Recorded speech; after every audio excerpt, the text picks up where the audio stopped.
Yeah, your microphones. I'm about to start now.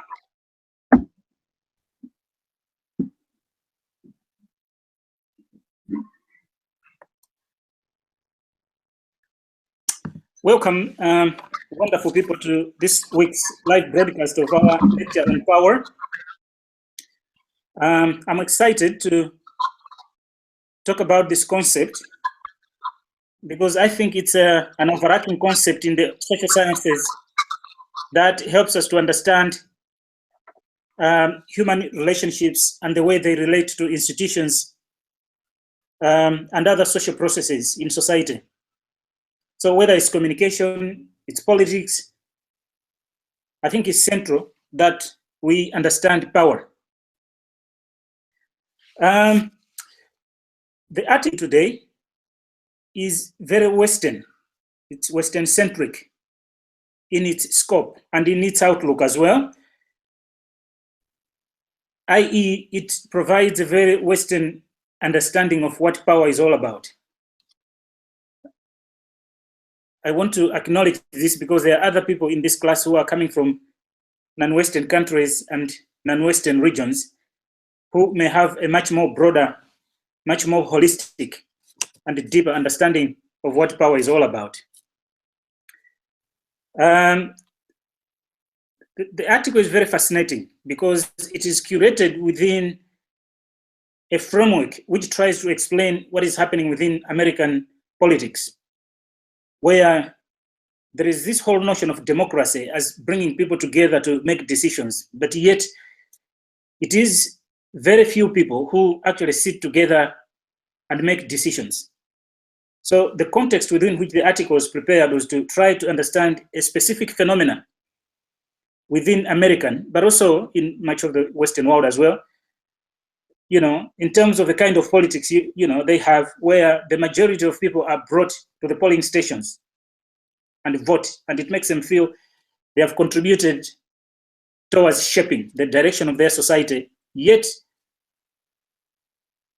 empirical experiences demonstrate that it is very few people who actually get involved in the process, the structures and institutions of making decisions.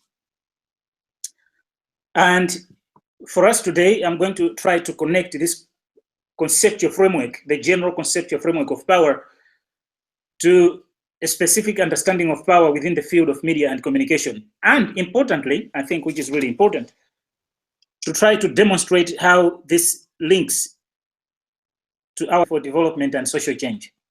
And why is it important that we talk about power? So that's one part. The other part is that if you look at the topics we have studied, I think power is central to that. So the first topic explored the concept of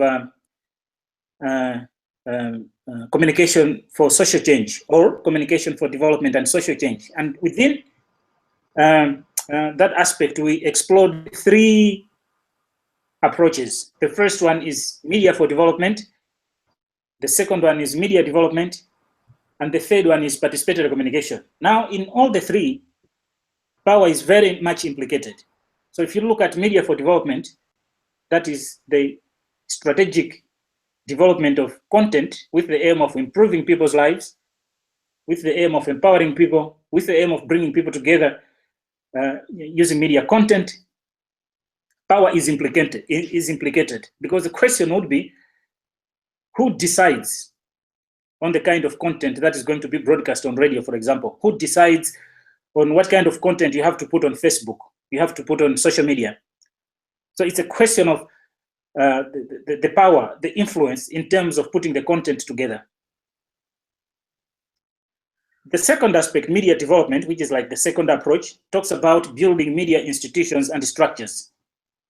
Now, this doesn't happen in a vacuum. If you look at it, we talk of promoting good governance and democracy. But whose democracy are we talking about? Whose values are we talking about in terms of governance? You find that in most of the media development interventions implemented in the Global South, there is often an underlying assumption that we are talking about Western values of democracy and good governance. And for media development, the key theoretical framework underpinning this work, if you have read my chapter, it is political economy. Now, the fundamental question that exists in political economy is just one. It's just one question. What kind of media systems, what kind of communication systems should a country have that would promote good governance and democracy? That's what political economy is about. So you look at the influence of advertising, you look at the influence of other key players in society, but in the end, you're looking at an ideal media system that allows people to actually be active citizens. So we are looking at the relationship between a media system and the quality of governance that you have. And the third one, which is not the last one, is participatory communication. So yes, we talk about participatory communication, but if you look at it, there are so many things with regards to power relationships that have a major impact on the quality and the results of those participatory processes.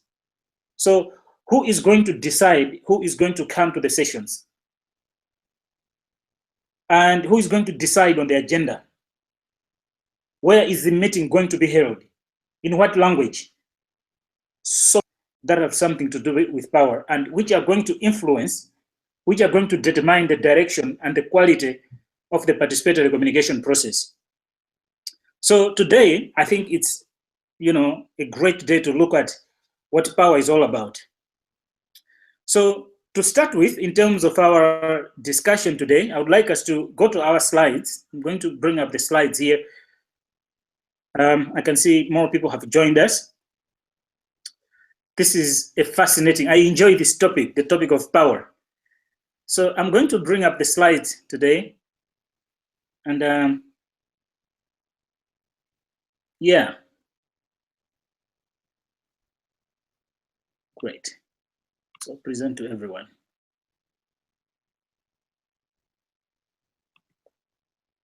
Okay, can you see the slides? At least a message somewhere would be great. Yes. Okay, thank you. So in terms of our discussion today, we have this very Western-centric article, but it's a beautiful article because it helps us to understand the dominant view, the orthodox view of what power is all about. And I had to borrow this article from sociology because it's a wonderful article. We might criticize it later in the course, but it helps us to understand what power is all about. So in terms of our discussion today, we're going to explore three questions. What is power? How do we think about power theoretically and study it empirically? So what I'm emphasizing here is how do we use the theories and concepts that we learn in class and be able to apply them in real life situations? How is power implicated in development thinking and practice? In fact, the lecture that follows this one talks about representation, and you're going to see, if you have not watched that lecture yet, you're going to see how power is implicated in the construction of representations as well, but that's just one part of the story. And the other part of the story is what you see in Chimamanda Adichie's video, where she talks about the danger of the single story. So we have these three questions, and as you can see there, the cover picture talks about real people and real power. And that's a UK government white paper. It's a UK government white paper on general community engagement. So they talk in that policy, they describe the notion of handing over power, taking power from politicians and handing it to the communities. But what does it mean when they're saying, it's high time that we took power from Westminster and handed it to the communities? Who is going to do that? Is power something that you can hold in your hands? Is it something concrete, that you can transfer in terms of ownership from point A to point B? So what we're going to try to understand today is really curate the notion of power within development, and of course, communication for development and social change. So we begin with those pictures that you see there. I wanted to set up the scene. I'm sure some of you are familiar with the Sun newspaper in the UK. You can replace that with many, many newspapers around the world, especially those newspapers that support the ruling elite or the dominant political blocs. So the one on the left talks about Independence Day. This is the day that in UK people went to vote on Brexit, whether to exit the Eurozone or to remain. And they defined it as, Independence Day. Of course, you know what happened afterwards. But what is fascinating about that picture is the rising sun there. And, the manipulation of the map of Europe to ensure that, Britain is like at the center of the world. And with all those Europe-like stars, around Britain, circling around the country itself. But eventually, as you know, much of the public voted to get out of the euro. But what is significant is the support of a major newspaper. This was on the morning of the vote. Eventually, the vote, turned out positive for the newspaper.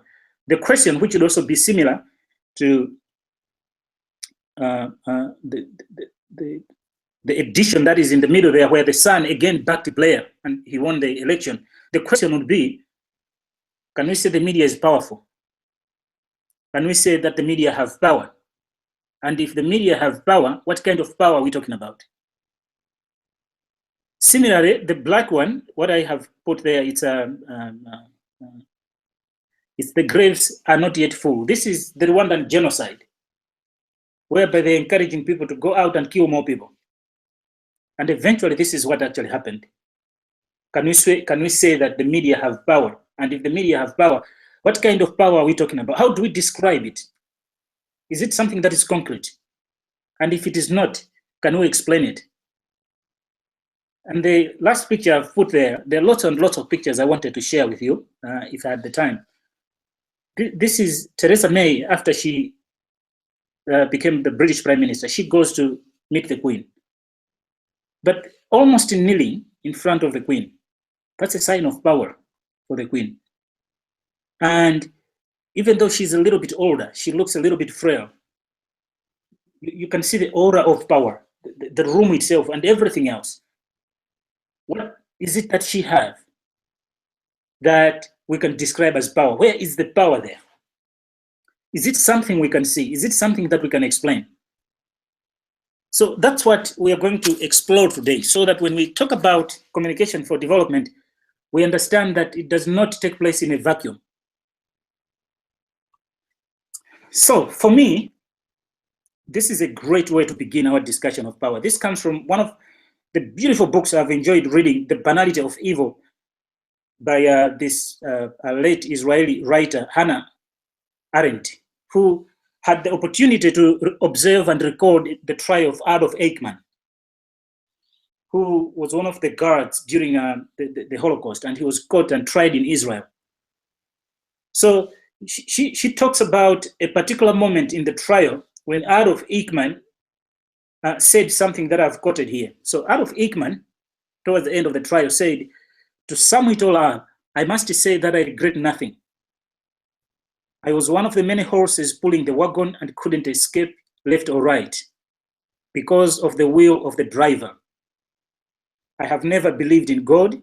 I obeyed the laws of war and was loyal to my flag." So what I want you to remember from Adolf Eichmann's quote or quotation is, "I was one of the many horses pulling the wagon and couldn't escape left or right." So even though his activities, whether he was a guard or whatever,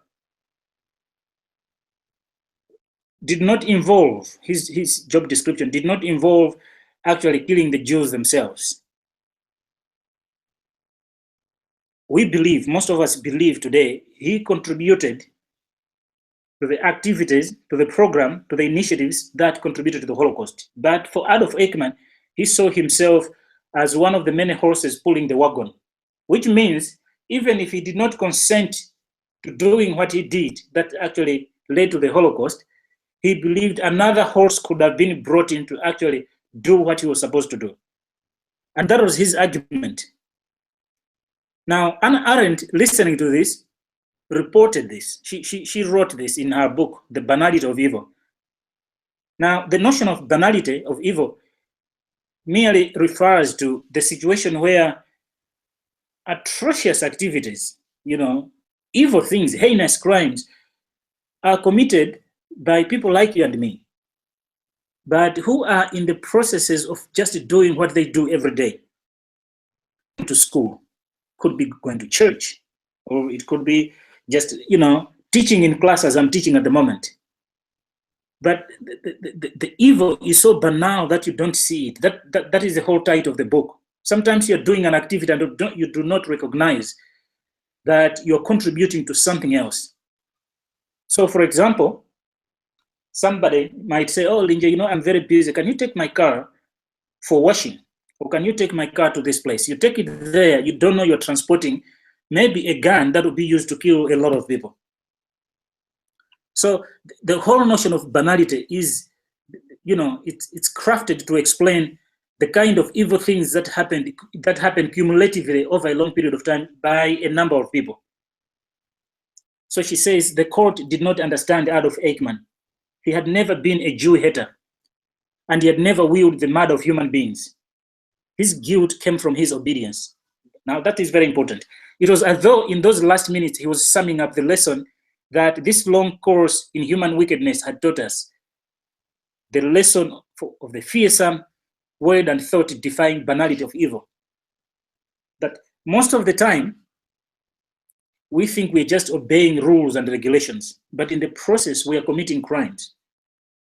This was the whole notion of, banality of evil. But how did it come to that point? How could it come to the point where Adolf Eichmann, working in, a place where the Holocaust was happening, one of the places where the Holocaust was happening, could not see that he was doing something bad? And this was a man, as Hannah reports, this is a man who thinks he never hated Jews. And he never wanted to kill anyone. And the only reason he's feeling guilt about it, is that he obeyed certain things that were asked of him. So what I want you to think about in terms of power is this ability for policies, for initiatives, to influence the way people think and act in certain ways. To an extent, we don't even think about it. So this is the beginning of our discussion today. Now, to begin that discussion, in terms of the wonderful article that I've offered you, we go back to America in the 1940s and 1950s, where after the Second World War, there is a renewed interest in trying to understand how democracy works. Now, remember that for a lot of sociologists, they were trying to understand how a nation like Germany, for example, could blindly follow Adolf Hitler. There were a lot of people who were very rational, but almost everybody went into the ditch with him. Does it mean that people were not questioning what was going on? So there was a renewed interest in media, communication, sociology to try to understand what had happened in Germany. And in one corner of this debate were a group of sociologists who were saying, even within the American public polity, there is a phenomena where even though people are brought together to vote during elections, where people are seemingly consulted during certain consultative sessions within their localities, there is always a group of powerful people who make decisions on behalf of people. So it was the whole notion, it was the whole belief that there is a ruling elite somewhere. And this is the background to the article. So the ruling elite model as a debate emerges from the US approaches, especially in sociology and political science, to try to understand the conflict that exists between popular voting, when people are brought to a voting station on election day, and centralized decision making. There is something that happens in between those events. And to sum up this debate, to sum up this concern, were two popular books, The Power Elite as well as The Community Power Structure. Now, Mill's book, The Power Elite, specifically looked at the centralization of power in society. He believed that in society, some men occupy positions from which they can look down upon, and by their decisions mightily affect the everyday worlds of ordinary men and women. That there is always a group of people in whatever society, of powerful people who make decisions. And, sometimes I've sat on the internet and gone through some of the conspiracy videos. They say, oh, the Rothschilds, I don't know if I'm pronouncing it properly, they control the world. They are the ones who, will decide whether Obama comes into power or whether it's going to be Trump. So there is always a conspiracy theory that there is a group of men and women who sit and make decisions on behalf of the rest of the society. But I think in the case of the US in the 1940s and 50s, there was also a realization of how, the Congress, the Senate were becoming much more powerful and implementing policies that people did not necessarily agree with, even though people had voted for these particular representatives. And for Hunter, he took the debate a little bit further than Mills. So his concern was with the elite control, whereas Mills is talking about the elite in society, Hunter is talking about the elite at the local level. So he's interested in understanding leadership patterns at the local level. He's interested in understanding the notion of manipulation at the local level. He's also interested in trying to understand the habitual obedience of people at the local level. And he's also trying to understand how power works and operates at the local level, where the ruling elites are in control. So they do this through either warnings, intimidation, isolation. If you're a member of a church, there is isolation if you don't behave according to what is expected of you. If it's, a parents, teachers, school committee, there are rules and regulations, and you're expected to behave in a certain way. So this is what Hunter really looked at, to look at the existence of the elite, including their behavior at the local level. And after this ruling elite model, after this ruling elite thesis was posited by Hunter and Mills, there was like an outcry in the American public polity, especially from universities, Yale University to be specific, where Robert Dahl produced a wonderful response, Who Governs?, questioning the scientific nature of the ruling elite model. This is happening in most of the social sciences. If there is an argument for certain initiatives or certain system of thought, one of the criticisms that emerges is how scientific is that idea? And we have received a lot of such questions, especially for communication for social change thinkers and practitioners. When you produce a radio program and you say, look, it's very popular, people like it, and as a result of this radio program, a lot of young people are going for HIV testing, a lot of young girls are using female condoms, the question is always, how scientific is your evidence? So it was not only in the 40s, 50s in the US where the scientific nature of this thesis was being questioned, it is even now in terms of our practice. A lot of questions are often asked of us to actually justify certain courses of actions. So Dahl was questioning or propounding a behaviorist model for studying power. So he's looking at both power and its exercise. What do we mean here? So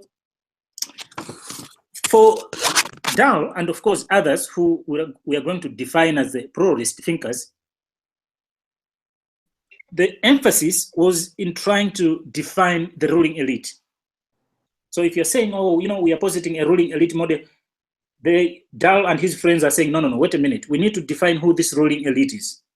That's number one. Number two, we need to look at a number of cases. We need to sample the cases where key political decisions have been undertaken.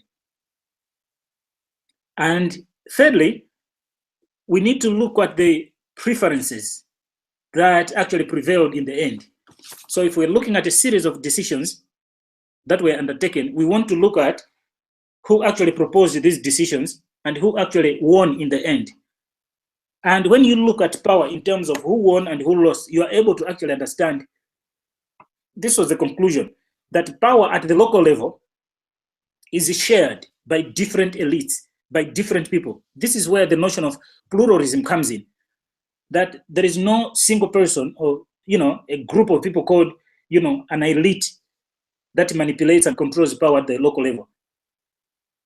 The argument was, over a series of decisions, different groups have issues that win, have issues that actually are preferred. Therefore, the argument was, we have a pluralist approach to power. We have a pluralist initiatives with regards to how power is contested and shared at the local level. So he gave, an analysis of how power operated in New Haven, especially in 3 areas: urban renewal, school desegregation, and party nominations. So the focus, as I said, was to determine for each decision which participants had initiated alternatives that were finally adopted, had vetoed alternatives initiated by others, or had proposed alternatives that were turned down. In the end, the conclusion was, and this is what I want you to remember from, it's a very complex article.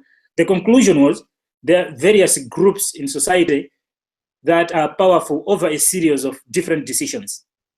Therefore, there is nothing like a ruling elite.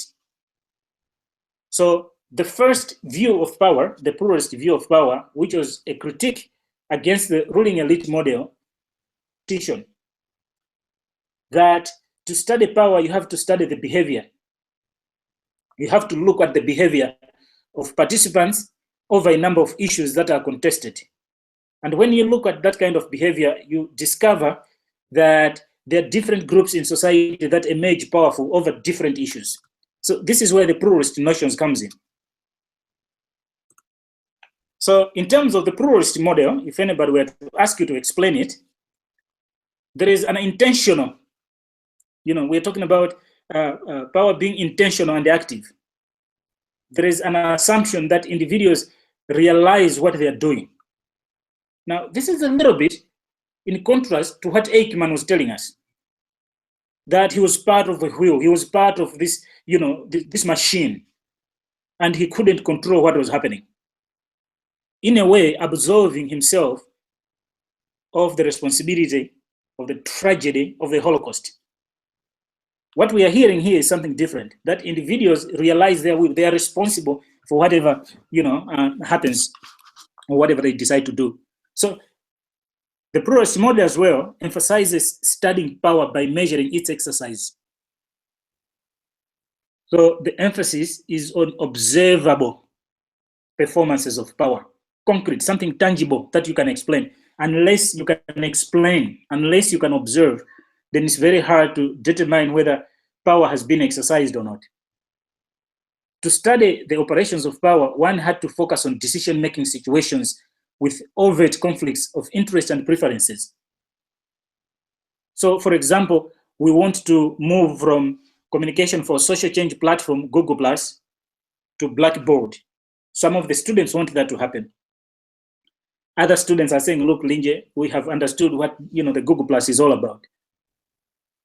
And if I side with the students who are saying, look, we can still work in Google+, then we might say, those students have won. But if, as I have done now, I have considered and said, look, I will be posting the slides also on Blackboard to ensure that everybody has access, then we might say the students who proposed the idea of Blackboard have won. So there must be an overt conflict, a conflict that you can see, a conflict that is very visible, a conflict that has evidence in terms of it occurring. So the pluralist approach to power, we are talking about multiple players, not just one ruling elite, who oftentimes cancel each other out over various issues. So the whole notion of power being distributed pluralistically, everybody has a take, everybody has a stake, and everybody has the opportunity to actually exercise power at a certain point. So democracy was now conceived as an institutional arrangement for arriving at political decisions. So the underlying assumption in Robert Dahl's article is that democracy offers an opportunity for people, various groups in society and communities to actually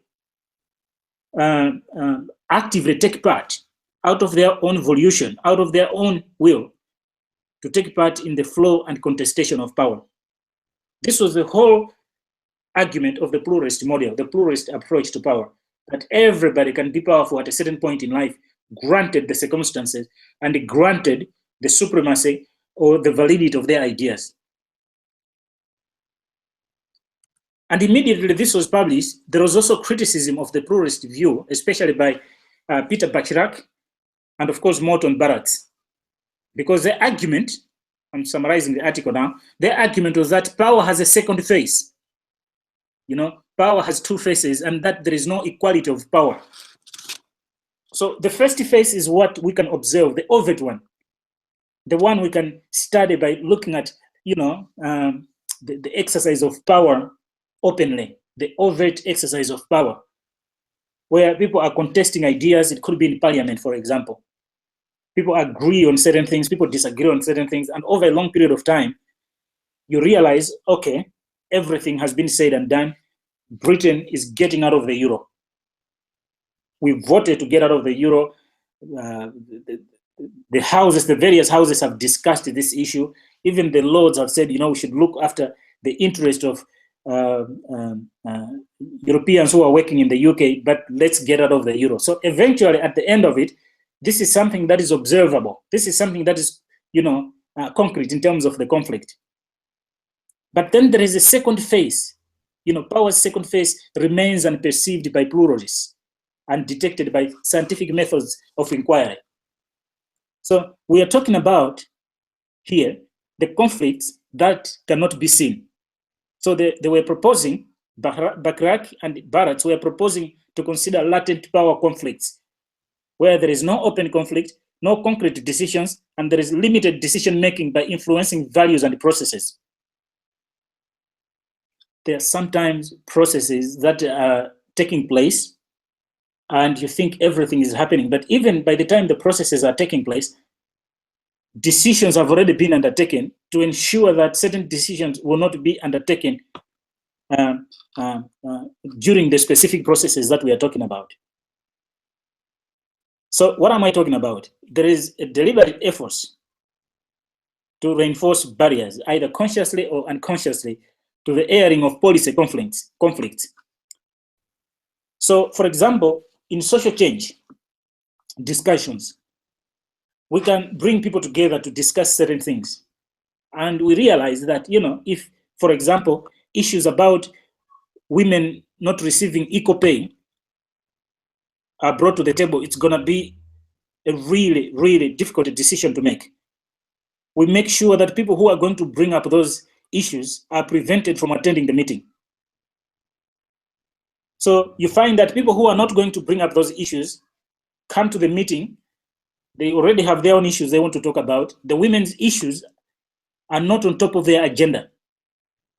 And you say, look, these are the issues that are coming from the community. And none of them, if you look at the list, would have nothing to do with women. Not necessarily because women did not want issues to be aired, especially in relation to low pay and equal pay, but because the meeting was structured in such a way to make sure that those issues are prevented from being aired. So to summarize, Schneider, the German philosopher, summarizes, you know, this whole notion of preventing the airing of policy conflicts as the, you know, organization as being the mobilization of bias. What we are saying here is that before a conflict arises, there is a chain of beliefs, there is a chain of values, there is a chain of procedures that are put in place to prevent people from airing the relevant issues. So it could be the place where the meeting is taking place. It could be the language in which the meeting is taking place. It could be the sitting positions within that room. It could be the time allocated to the discussion of each issue. Or it could be, for example, the quality and the kind of people you're bringing to a discussion. So, for example, if you bring in 20 people to discuss issues related to, let's say, homosexual issues, gay issues and homosexual issues, and concerns, especially, you know, kids being experiencing violence in schools, you know, kids who are just coming out, who are in high school, they're experiencing violence in school. You want to discuss these things. Now, you bring in one person from the LGBT community. who is going to talk about these issues. But the 19 are people from very conservative religious organizations. This person, no matter how knowledgeable, no matter how passionate he is about the issues, he's going to be outshouted. He's going to be outthought. He may be outvoted as well when it comes to voting to voting for the issues. So it's a whole structure of the processes, the way the institution sets itself up to actually make sure that certain beliefs, certain values are either prevented from being articulated. So to summarize that, is that power embraces influence. It embraces coercion. You could be threatened before going into a meeting, for example. There is also authority. In Africa, in communication for development, directors of international, non-governmental organizations or even UN bodies would call me at night when we had a meeting in the morning to talk about condom strategies, for example. And they wanted that condom strategy to emphasize certain things that sometimes I don't agree with. For example, we had problems marketing the female condom, even selling the idea of a female condom among women. But I realized later, of course, that it was women everywhere. They don't like using the female condom. Now, this is Africa, where we are very conservative. And the very idea of a female condom assumes that the woman is in control of sex, which is not the case. And we had terrible results with our pilot projects. I mean, people didn't want to use it. So one of the strategies that was proposed by a lot of international development organizations was to ensure that we scaling out and scaling up, to extend the use of the female condom. And that was extensively among sex workers.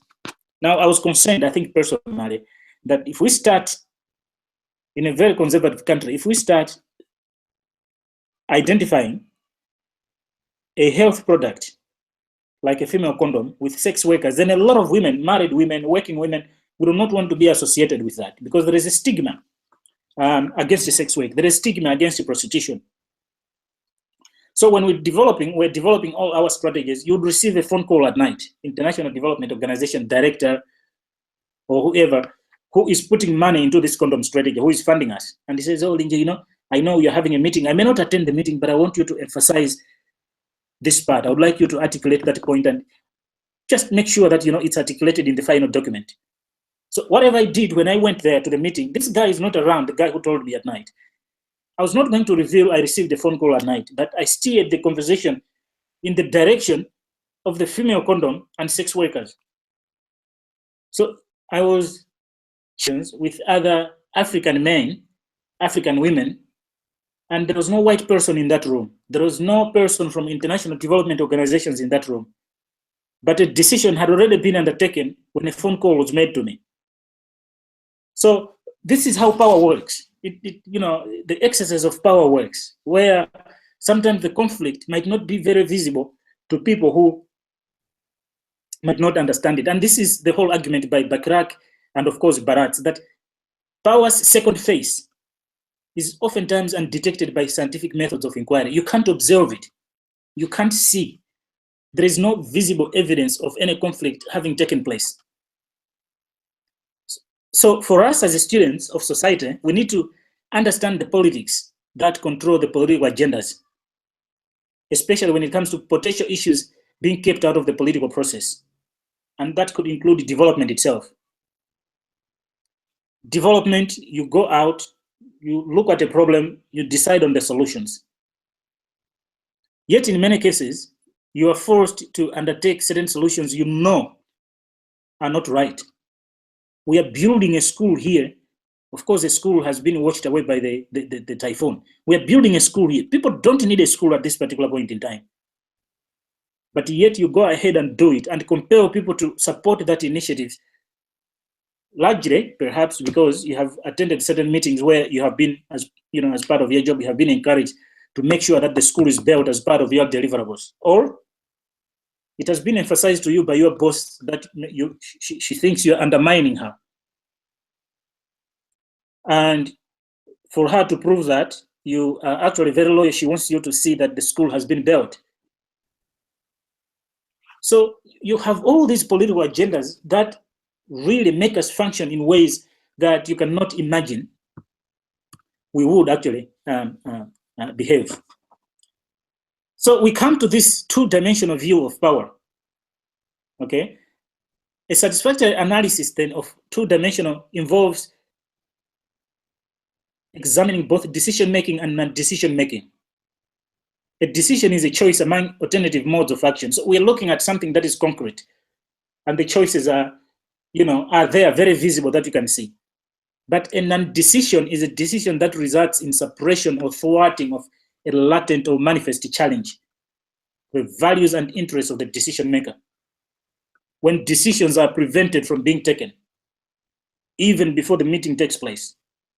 Thus, non-decision making is a means by which demands for change in the existing allocation of benefits and privileges can be suffocated before they are even voiced or kept covert, or killed before they gain access to the relevant decision-making arena.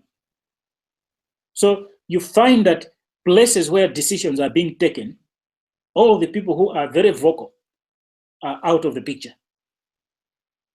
But even the student demonstrations in South Africa, when it's time to discuss with the political elites about the problems facing South African education, students who are very vocal or seem to be belonging to opposition political parties are kept away from the process. As such, the moment that is televised on TV, that is televised or broadcast live on radio, where politicians, the president, the cabinet are meeting these student leaders, very peaceful. And sometimes you wonder, why are students demonstrating in the first place? It is because the students who can be very vocal, who are very knowledgeable about the challenges of paying fees, especially for students coming from economically marginalized backgrounds, are not there. They have been kept away from the process. Either they are in jail, or they were not picked by their own universities to represent the student bodies. Which brings us to the three-dimensional view of power. And this is one of the most fascinating areas because it brings us now to what Adolf Eichmann was talking about, the whole issue of ideology. So when it comes to the three-dimensional view of power, the emphasis is on the role of hegemony. So the concept of hegemony comes from the Italian Marxist thinker, Antonio Gramsci. Yes, Lisa, I agree with you. The power of donors who contribute to the projects. Let me just mention Antonio Gramsci. Some of you might want to read him later, Antonio Gramsci. So Gramsci talks about the notion of hegemonia in Italian, hegemony, where I think, if I have to summarize it very simply, is that you have ruling blocks, ruling parties, or ruling groups, or very strong social groups exercising leadership over other groups in society. So a hegemony can be exercised even when you're not in power. It doesn't have to be a ruling party exercising hegemony in the whole society. You can exercise hegemony even when you're not in power by being in a position to articulate the interests of other social groups. So in South Africa, for example, we had apartheid. So during apartheid, which officially started in 1948, but it started a little bit earlier than that, you had a very racist system of governance where Black people were not allowed to be in certain areas. I mean, privileges and everything else was reserved for white people. Now, the African National Congress, this is the ruling party. This is now the ruling party, but that time it was banned as an official opposition. It was banned. This is the organization that Mandela belonged to. Even when they were not in power, they were able to articulate the interests of other groups that were also fighting against apartheid. So there was UDF, United Democratic Front. We had the Pan-African Congress or whatever. There were so many groups who were fighting against apartheid. But the African National Congress of Nelson Mandela were able to demonstrate leadership by showing that they were articulating and standing for all the interests of these groups. So the notion of hegemony, I should summarize it. The notion of hegemony explains a situation where a social group exercises leadership by means of ideology.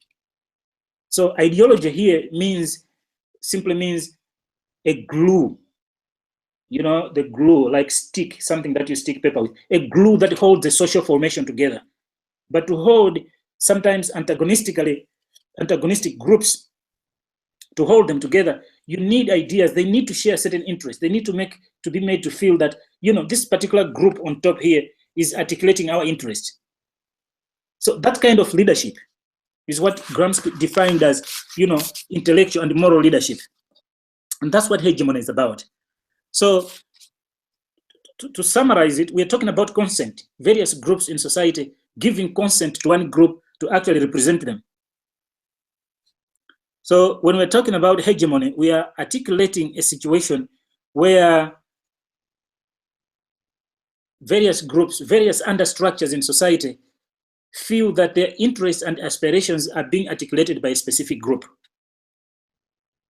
So why is it relevant as a three-dimensional view of power? So we're talking about a situation where bias of the system is not always deliberate, rather by socially structured and culturally patterned behaviors of groups and institutional practices. So look at the way we condition ourselves. In the morning, we dress up properly, we go to work. Some people may go to church if it's on Sunday or Saturday. But it's about conditioning. They talk about socially structured and culturally patterned behavior. So it is in our behavior that power is exercised. So there is no need to focus on actual observable conflict. Manipulation and authority show no conflict. You know, real power resides in a situation where A may exercise power over B by influencing, shaping, or determining his very wants. And as Castells says, Emmanuel Castells says, the greatest form of power is to influence the mind. Because when you do that, then you don't have to every morning to tell him what to do. But when your mind is influenced in a certain way, you are conditioned and function and behave in a certain way. It may not necessarily be indoctrination. It may not necessarily be mass deception or false consciousness, as perhaps was the situation during the Second World War in Germany. But we're talking about a situation where you construct a reality for people. People see everything, you know, as the reality, as the reality. There is no one way of looking at the world at all. That's why our work is really hard, especially when it comes to, you know, fighting against certain values. Say, for example, domestic violence. There are people who really believe, I'm not talking about the global south, I'm talking about even here. You know, there are people who believe in this masculine, in this masochistic approach to relationships with other genders.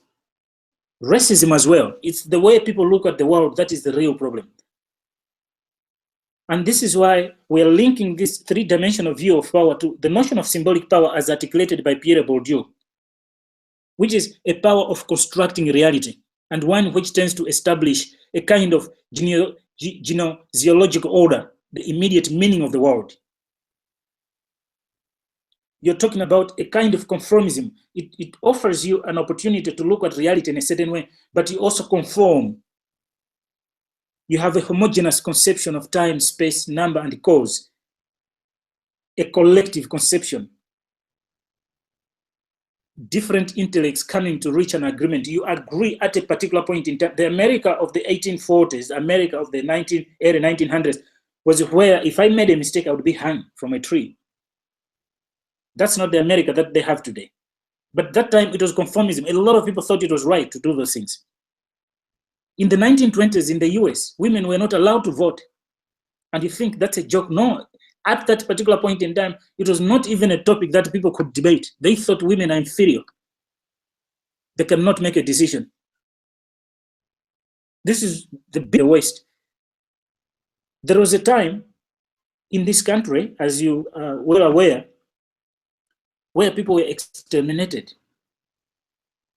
These are historical facts. But at a particular point in time, there is a homogeneous conception, a kind of logical conformism. So symbols are the instruments par excellence of social integration. And this is why, even now, if you look at in terms of symbolic power, the issue of the burqa is causing problems. In terms of the constructed reality for us, it's not just the burqa is being seen as not just a symbol of a garment that women just wear. I've talked about it in the next lecture, but it is a symbol of a radical and violent form of a belief that is antagonistic to everything else that the West stands for.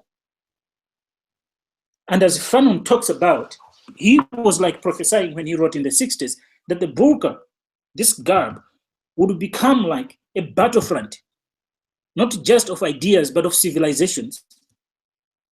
And this is why it is happening today. The symbols are the instruments of social integration. In Germany, they have a word, Weltanschauung. You know, it's a worldview, it's a perspective. Weltanschauung. So I don't know if anybody speaks German. It comes from Immanuel Kant. That's like a perspective. That's the way people look at the world. And Lisa is also suggesting a book called The Help that is very interesting, that talks about the US, I'm sure. So the notion of symbolic power as articulated by Pierre Bourdieu is very similar to the three-dimensional view of power. And this is just a summary, and I'm sure that you can see that from your article, the differences between the one-dimensional view, the two-dimensional view, and the three-dimensional view. And in terms of, linking it to media, which also helps us to understand what happens to development as well. This comes from Nick Coldry's book, Contesting Media Power. So on one hand, the media may be imagined as a waterfall whose intensity, size, and impact on the ground below depend most entirely on the weight and direction of power collected on the land behind the waterfall.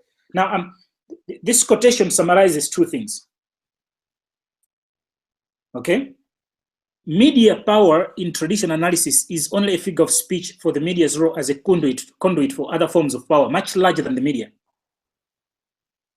So this is what Nick Coldry is summarizing here, and this is why it's really interesting for an interesting discussion. In power, especially power in development or power, let's say power, media power. The first one is that the media is just a space, a platform where powerful forces in society fight it out. They fight, they fight over power, they fight over resources, they fight over influence. But the media in themselves are not powerful. So that's the first part of it. The media is just a space where powerful forces are fighting. But the second is much more insidious element of power, because the media is a form of social power in itself. And this is the one that is really critical in development theory and practice. And why do I say that? I'm saying that because in terms of the summary that Luke gives us, power is seen as a generalized capacity to secure the performance of binding obligations. So when it comes to decision-making within the development process, the securing capacity to secure the performance of binding obligations, that can happen in two ways. It can happen if whoever is involved in the process of doing or making these binding obligations is influenced by what they read in the media, is influenced by what they read in the reports that are prepared by people like you and me.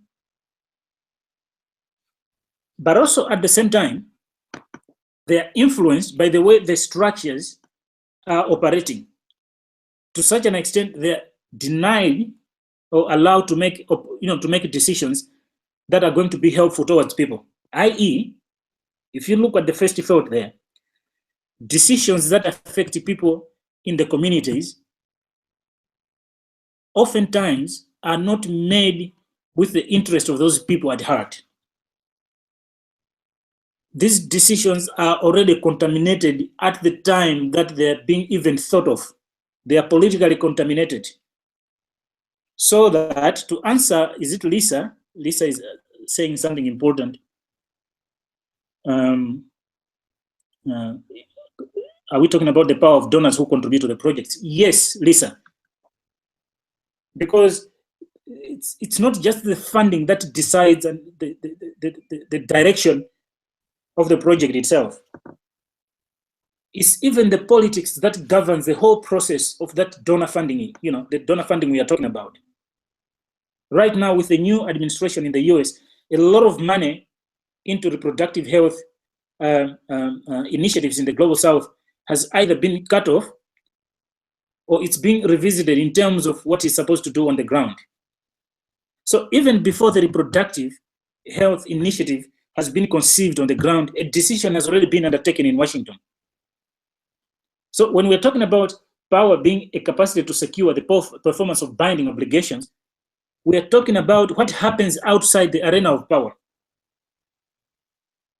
And then power corresponds to the human ability not just to act, but to act in concert. This is the issue that comes out of Hannah Arendt. We're not just talking about an individual, but the ability for a group of individuals to operate like that at the same time. And this is the thought that really links well to the whole notion of three-dimensional view of power, the symbolic power. And this is what Adolf Eichmann was talking about. That yes, he was thinking. He was a thinking individual. He was very rational. But at that particular point in time, when he looked around him, everybody was doing the same thing. Everybody seemed to be okay with whatever was going on, even when there was one of the most heinous crimes being committed in front of him at that particular point in time. And for Lux, he says, I have defined the concept of power by saying that A exercises power over B when A affects B in a manner contrary to B's interests. And how do you do that? It's by shaping the mind of the person you're working with. And that's why our work is hard. It's not very easy because we are trying to, to intervene in the processes that create symbolic power. We're not just talking about the first, the one-dimensional view, two-dimensional view. We're talking about the three-dimensional view of power. This is why our work is hard. If you go to a place, if you go to a society, if you're working with people who really believe, for example, if I'm in India, that certain groups, ethnic groups of people are very inferior, the Dalits, for example, they are very inferior. It's not something you can produce a radio play for and believe that it's going to work in a very short period of time. So how do we summarize our discussion today if we think back a little bit to what Hannah Arendt was talking about in terms of banality of evil? It's all about power, of course. This is Roger Silverstone. The power of the media to set the agenda. You can replace the media with development industries, the donors, the power they have to destroy one. They can decide at whatever point whether they want to build a clinic or not, or to build a clinic that is not going to be sustainable. The power they have to influence the political process, the power to enable, the power to inform, the power to deceive. But this is where it becomes very interesting. It is about the drip, drip, drip of ideology. Drip, drip, drip of ideology, as well as the shock of the luminous event. Now, what is this drip, drip, drip of ideology? And then Silverstone talks about the luminous event. What he's describing here is a scenario where every day we live our lives, we are contributing to the performance of power in a certain way. And most times we don't even know it. It could be the way we sit on the tram, the way we stand on the tram, the way we sit in the church. Whatever we do, we are contributing to the flow and contestation of power in one way or the other. We don't know it. And most of the time, we will never even know it unless there is what Silverstone describes as a luminous event. So in the case of September 11, 2001, for example, in the US, people looked at those planes hitting the two towers and they said, wait a minute, what's going on? But you look back, you rewind the events, you find that there were key historical experiences that led to this moment. Perhaps the US government had an opportunity to arrest bin Laden. I'm just giving an example. This is just had an opportunity to arrest bin Laden. Bin Laden had been selling his propaganda of hatred for a long time, and nobody did anything about it. Or if they did something about it, it was not as effective as it was supposed to have been done. He stayed in Afghanistan for a long time, preaching his hatred. The Taliban were there preaching their hatred. It was only until he did that that people stepped back and said, what kind of money does this? And then you realize he's been killing women and children for a long time. Or it could be, so many. The bombing on, is it 5 July in England? Is it in 2007? Is it 2005? You look at a luminous event, you look back, you realize there were a series of activities that were taking place that people did not really believe could lead to something tragic. The Rwanda genocide, for example, you look at it as happening, but yes, step back a little bit, you find that there were so many ethnically contentious policies that actually contributed to people hating each other. So when we're talking about power, especially within the development process, the development experience, or the social change experience, it is the seemingly little things that can change the way people do things. It is the simple things that we may think, this is not very important, but actually they're very important. And that's why our work is very challenging, because we try to deal with the things that may not seem to be very important. So for today, I think that's enough, unless you have any immediate questions for now. Do you have any questions for now?